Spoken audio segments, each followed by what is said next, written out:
The following is a lesson in file transfer. We can use wget to retrieve a file from the web. We first type wget and then we paste the URL for the Software Carpentry website. We see that we get a response and we do ls, we see the file is there. Then we can cat it to show the contents of the file. We can also use wget with a recursive option, which is called r, and then an np, which is to say no parent, direct d for a certain domain, softwarecarpentry.org, and then we can also paste the same page again. And when we put retrieve, we should get all files in that directory. We can cd down and we can actually see the document tree.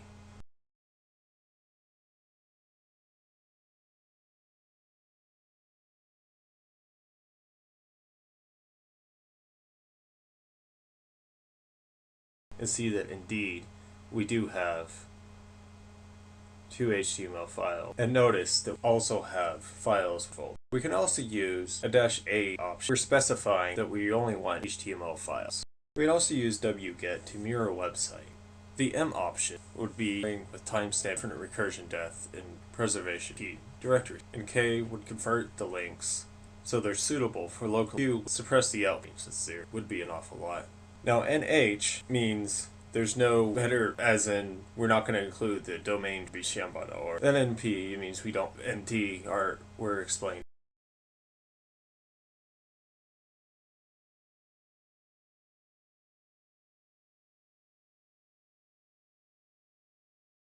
Then we can cd through the result and notice that yes, we do have a mirrored website.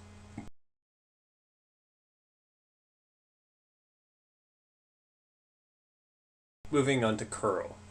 Now we have to use the -o option to specify a local file name, and then we specify the URL, and this will mirror the wget then URL that we did earlier.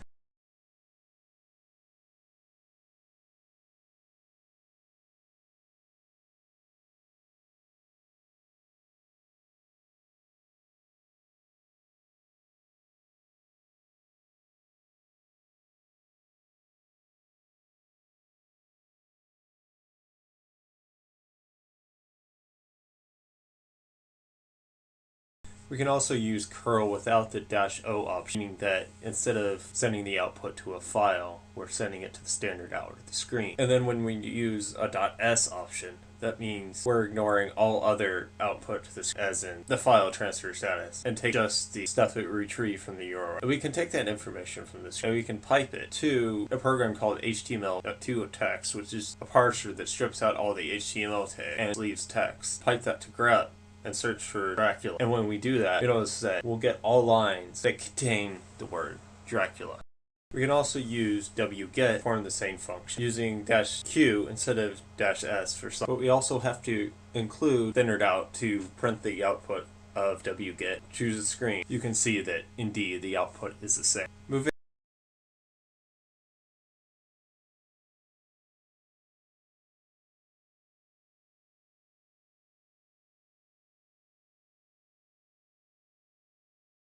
on to LFTP. We type LFTP, then -c for command, then use get to me what would be wget URL. We can then use ls to see that indeed there is a file in the folder. And then we can use them to see that indeed we do have.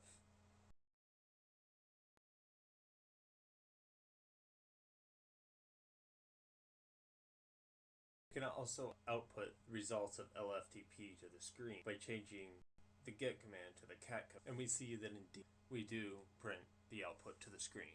We can also use the mget command to specify with wildcards that we want a particular file with a particular extension. So we can say, well, we want all HTML files. And after we do this, we can use ls to see that indeed in the directory we have all HTML files. And that concludes the lesson on file transfer.